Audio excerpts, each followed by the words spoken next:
할렐루야. 오늘 저는 여러 성도님들과 함께 지금의 재난들 자연재해인가 심판의 전주곡인가, 그리고 부제목으로 이때 우리가 가져야 할 마땅한 자세, 이렇게 해서 함께 은혜를 나누는 시간을 갖도록 하겠습니다.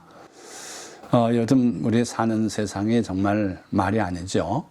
과학 문명이 발달하고 물질 만능주의 가운데서 또 여러 가지 쾌락을 추구하는 사람들이 있고, 그럼에도 불구하고 또 지구 전체, 지구촌이 기상이변에 처해 있고, 곳곳에 지진과 기근, 난리와 난리 소문 불타고 있는 지구, 이 상황이 과연 자연재해에 속하는 것인가, 그렇지 않으면 대재앙 또는 심판의 전주곡이라고 볼 수 있겠는가 생각하는 시간을 갖도록 하겠습니다. 이전에 볼 수 없었던 일들이 일상화되어가는 지구촌인 것 같아요. 그리고 세계 곳곳에 일어나는 열돔 현상, 폭염 중대경보가 내려졌고 40도를 넘는 폭염이 계속되고 있고, 초열대야라는 용어까지 또 새로 만들어졌어요. 온열질환 사망자가 급증하고 있어요. 그리고 곳곳에 벌어지는 지진과 기근, 바닥을 드러낸 저수지, 말라버린 강과 멈춰선 원전, 또 얼마 전에 우리가 겪었던 코로나19 같은 전염병이 또 출현할 수 있는 상황이고, 그 중에 하나로서 에볼라 출혈열, 요즘 아프리카에서 발생하고 있어요. 이 병은요, 1970년대 처음으로 발견된 질환인데 당시에는 사망률이 100%예요. 이 환자들을 치료해 주려고 애쓰던 의사, 간호사들 수백 명이 모두 목숨을 잃었던 그런 일이 있었어요.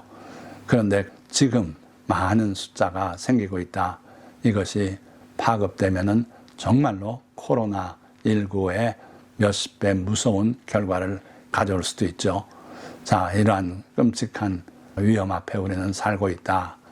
그리고 곳곳에 산불이 엄청나게 동시다발로 900곳 이상이 캐나다에서 산불이 타고, 그래가지고 그 연기가 하늘로 올라가서 하늘을 오렌지빛 하늘로 바꾸고, 그걸 바라보는 사람 마음속에 알 수 없는 두려움이 자리 잡기도 하고 그랬어요. 그리고 끊임없이 계속되고 있는 우크라이나 러시아 전쟁이라든지 이스라엘과 하마스 또는 헤스볼라의 전쟁이라든지, 전쟁이 끝날 걸로 생각하면 또 새로운 전쟁이 일어나고 그러고 있죠. 자, 이 중에는 자연재해라고 흔히 말할 수 있는 그런 현상도 많이 있어요. 그러나 이것이 진짜 자연재해인지 아니면은 하나님께서 역사하시는 재앙인지 잘 구별하고 하나님 앞에 겸손히 회개하고 하나님을 바라보고 해야 될 것이다 하는 거죠. 예수님께서도 마지막 일을 묻는 제자들에게 마태복음 24장에서 아주 상세하게 마지막을 예고하시고 계시죠. 24장 6절에서 8절 말씀 보니까 난리와 난리 소문을 듣겠으나 너희는 삼가 두려워하지 말라. 이런 일이 있어야 돼 아직 끝은 아니니라. 민족이 민족을, 나라가 나라를 대적하여 일어나겠고 곳곳에 기근과 지진이 있으리니 이 모든 것은 재난의 시작이니라. 그래서 이런 일들, 이런 게 있어야 하는데 아직 끝은 아니다. 두려워하지 마라. 그리고 곳곳에 기근과 지진이 있을 것이다. 그래서 지진이 이전과 비교할 수 없을 만큼 많아졌다 그래요. 마치 북을 막 난타하듯이 그렇게 지진이 발생 빈도가 높아지고 있다 하는 것이고, 그런데 예수님께서는 이 모든 것이 앞으로 올 큰 재난의 시작에 불과하다고 그렇게 말씀하고 있는 거예요. 그래서 앞으로는 더 큰 재난이 올 것이다. 그날에 주님의 보호 가운데 살아갈 수 있도록 기도하시기를 부탁드립니다. 자, 여기 여러분들 네 마리 말과 그 탄자들, 이 예언은 우리 인류의 역사 가운데 다 성취가 되었어요. 그래서 제가 빼지 않고 이 네 마리 말 또 그 탄자에 관해서 설교를 합니다. 이루어진 예언이기 때문에 명확히 다 드러나요. 이해가 돼요. 그러나 일곱 나팔 또 일곱 대접에 관한 내용은 아직 이루어진 내용이 아니고 이루어져야 될 내용인데 그 예언의 말씀을 어느 누구도 정확히 이게 이거다 하고 설명하고 설교하기가 어려워요.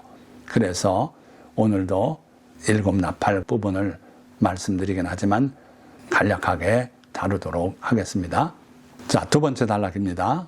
요한에게 전하신 예수 그리스도의 말세 설계. 일곱인 일곱 나팔 일곱 대접. 자, 이런 제목인데요. 하나님은 사랑의 하나님이시다고만 이렇게 아는 분들이 더러 있어요. 그러나 우리 하나님은요, 악을 미워하시는 분이에요. 교만한 자를 참지 못하세요. 또 날마다 노하시는 하나님이라 시편엔 또 이렇게 표현되어 있어요. 그러니까 하나님은 이 땅에서 이루어지는 온갖 죄악을 보시고 진노하시는 그런 하나님이시다. 그 하나님께서 그의 아들 예수 그리스도를 이 땅에 보내어 죄를 속량하는 길을 열어주셨지만 여전히 죄 가운데 살고 하나님을 대적하고 이런 사람들이 이 땅에 대다수예요. 그래서 하나님의 말세 설계는 이 땅의 거주민들을 심판하고 구원받은 성도들이 이 땅을 차지하게 하는 것이 하나님의 설계더라 하는 거죠.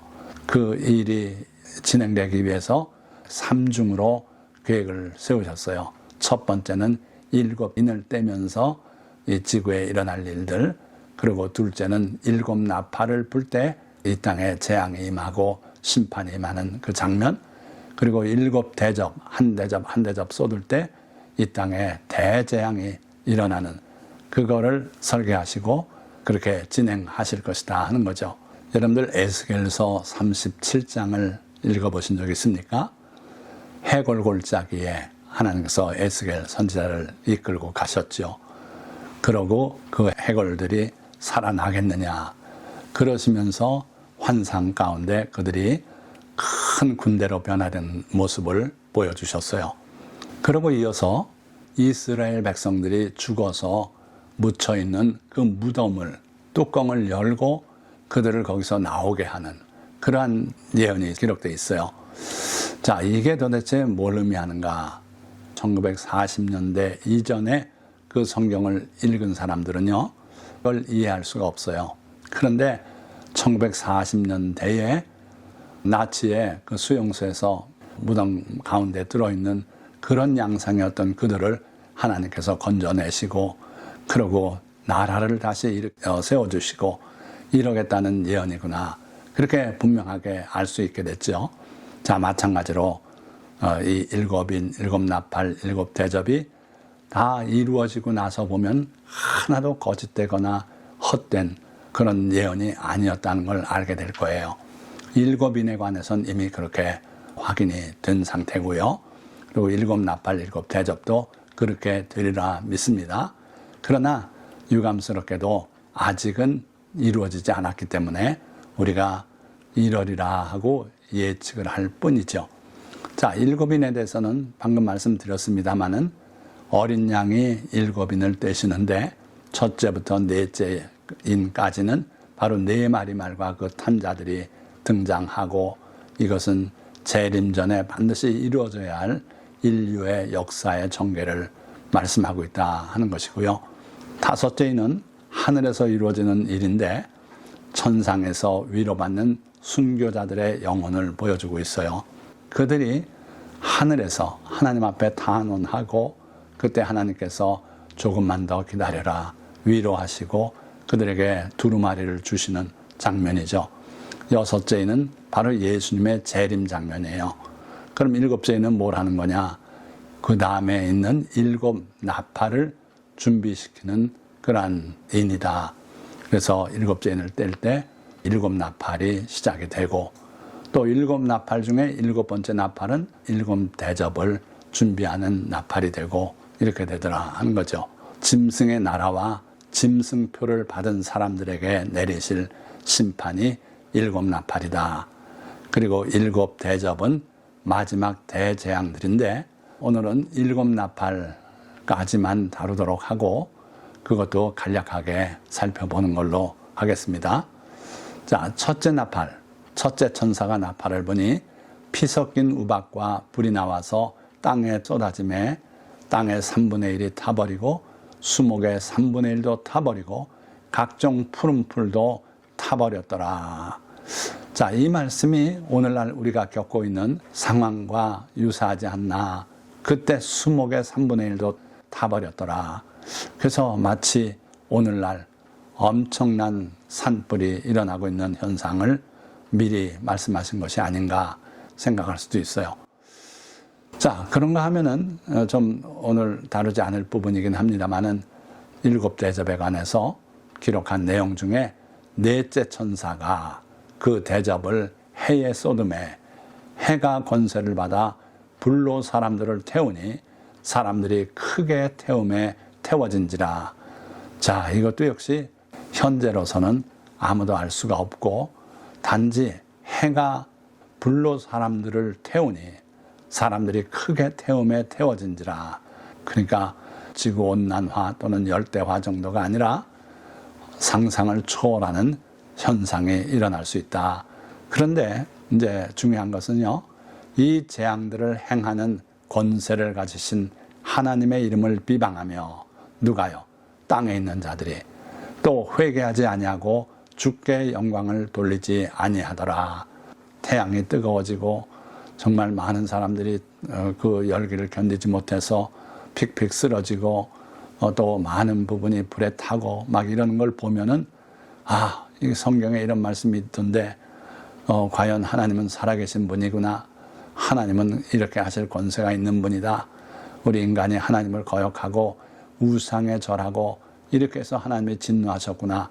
그러면서 회개해야 될 텐데 그렇게 안 하더라는 거예요. 그렇게 안 하고 하나님의 이름을 비방해요. 어찌 감히 그럴 수 있습니까? 그런데 그러더라는 거예요. 회개하지 않더라는 거예요. 주께 영광을 돌리지 않더라는 거예요. 자, 그러면 우리는 어떠한 자세로 살아야 합니까? 우리가 생각하지 못했던 그런 대재앙이 우리에게 임할 때 하나님께 엎드려 회개하고 하나님을 찬양해야 돼요. 이렇게 사는 게 우리의 마땅한 자세다 하는 거죠. 자, 둘째 천사가 나팔을 부니 불붙는 큰 산과 같은 것이 바다에 던져짐에 바다의 3분의 1이 피가 되고 바다 가운데 생명 가진 피조물들의 3분의 1이 죽고 배들의 3분의 1이 깨지더라. 그러니까 어쩌면 외계에서 날아온 혜성 같은 것이 바다와 충돌해요. 그래가지고 바다의 3분의 1이 피가 되고 바다 가운데 생명 가진 피조물들의 3분의 1이 죽고 배들의 3분의 1이 깨지더라. 이런 일이 일어나고야 말 겁니다. 자, 그런가 하면 셋째 천사가 나팔을 부니 10절 횃불같이 타는 큰 별이 하늘에서 떨어져 강들의 3분의 1과 여러 물샘에 떨어지니 이 횃불같이 타는 큰 별이 하늘에서 떨어지는데 깨져서 여러 물샘 또 강들 여기에 다 흩어져서 떨어지더라는 거죠. 그런데 이 별 이름은 쓴쑥이라. 물의 3분의 1이 쓴쑥이 되매 그 물이 쓴물이 되므로 많은 사람이 죽더라. 자, 이것도 우리가 어느 정도 상상을 할 수가 있는 장면인데 구체적으로는 어떻게 이 일이 일어날지 우리는 아직 잘 몰라요. 그러니까 겸손한 마음으로 이러한 때에 우리가 해를 입지 않도록 주님께 기도하고 구해야 될 줄 믿습니다. 자, 그리고 넷째 나팔. 넷째 천사가 나팔을 부니 해 3분의 1과 달 3분의 1과 별들의 3분의 1이 타격을 받아 그 3분의 1이 어두워지니 낮 3분의 1은 비추임이 없고 밤도 그러하더라. 자, 이 말씀도 역시 이루어지기 전에는 정확히 알 수 없습니다. 그러나 상상을 해보면 지금처럼 많은 나무들이 불타고 산불로 또는 핵전쟁이 일어나서 가리고 아니면 화산이 터지고 해서 화산재가 올라가서 대기권을 가리고 이래가지고 어둠컴컴해지는 그런 상황이 올지 아니면은 또 다른 원리로 그렇게 될지 우린 잘 몰라요. 어쨌든 어두워지는 현상이 온다 하는 거죠. 자, 그러고요. 다섯째 천사가 나팔을 불게 될 때 하늘에서 떨어지는 천사가 하나 있었는데 무저갱 열쇠를 가지고 떨어져요. 그리고 그 무저갱을 여니까 거기서 연기가 솟구쳐 올라오고 그 연기 가운데 그 황충이 나와서 사람을 괴롭히는데 하나님의 인침을 받지 않은 사람만 괴롭히게 되어 있습니다. 그 다음에 6번째 천사가 나팔을 부니까 유브라데 강가에 묶여있는 4천사를 풀어주라 그랬습니다.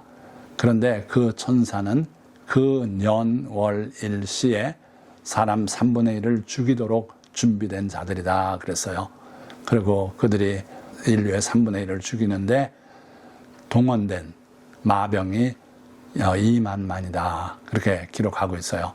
그래서 2억의 마병, 그 동방에서부터 그 준비된 그들이 와서 사람의 3분의 1을 죽이는 일이 있을 것이다.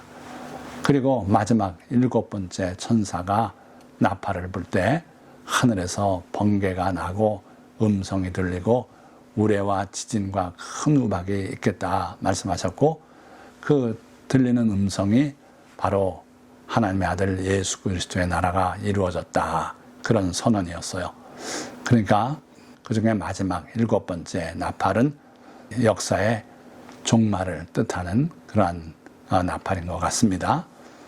자, 그러면 마지막으로 대재앙의 때에 가져야 할 우리의 자세.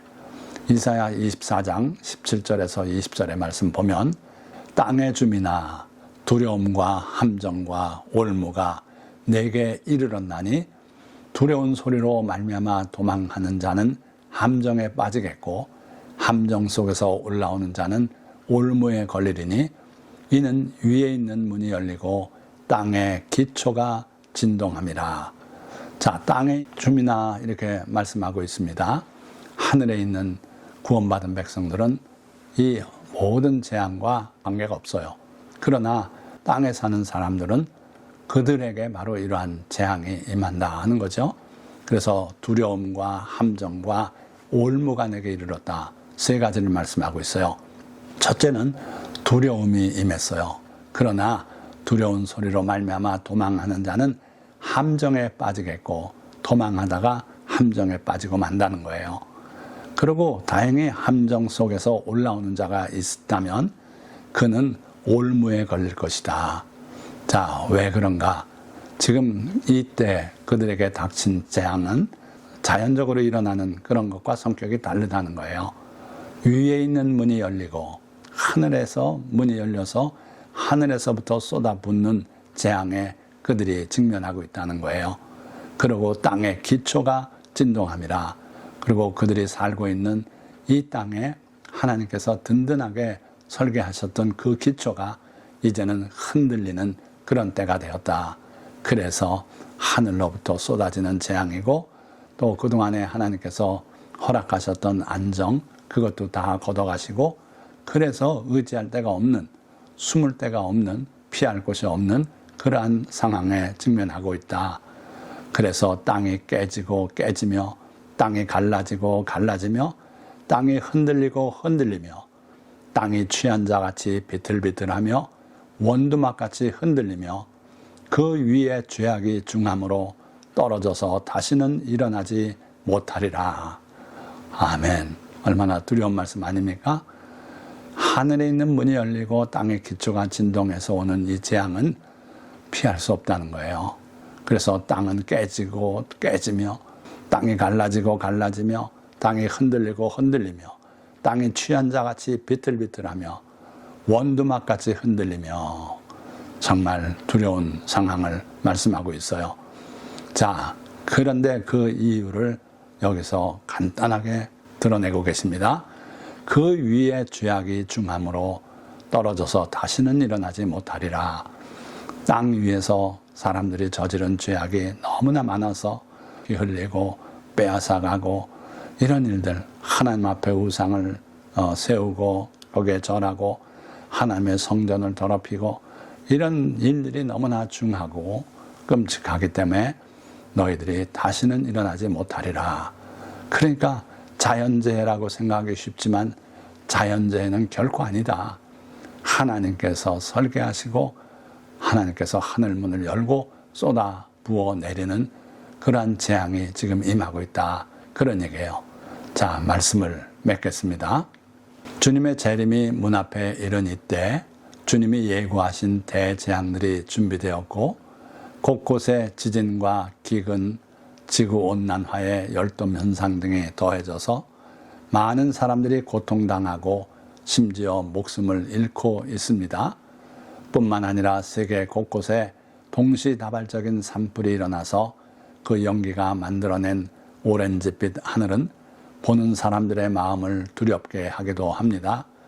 그러나 사람들은 이러한 일을 행할 권세 있는 하나님께 영광을 돌리지 않고 하나님을 비방하며 과학의 우상, 물질 만능주의의 우상, 쾌락의 우상 앞에 절하며 마지막 대재앙들을 재촉하고 있습니다. 하지만 우리는 이런 일들을 볼 때 주님의 재림이 문 앞에 이르렀음을 알고 하나님께 영광을 돌리고 주님의 보호 아래 살아 짐승의 표를 받은 자들을 위한 대재앙을 그들과 함께 받지 말아야 할 것입니다. 오늘 이 말씀을 끝까지 시청하신 모든 성도님들, 이 땅에 임하는 모든 재앙들이 여러분들을 다 비껴가고 여러분들은 주님의 날개 그늘 아래 숨김받고 그러고 들림받아 하늘의 백성으로 하나님의 은혜 가운데 들어가기를 예수 그리스도의 이름으로 간절히 축원합니다. 기도하겠습니다.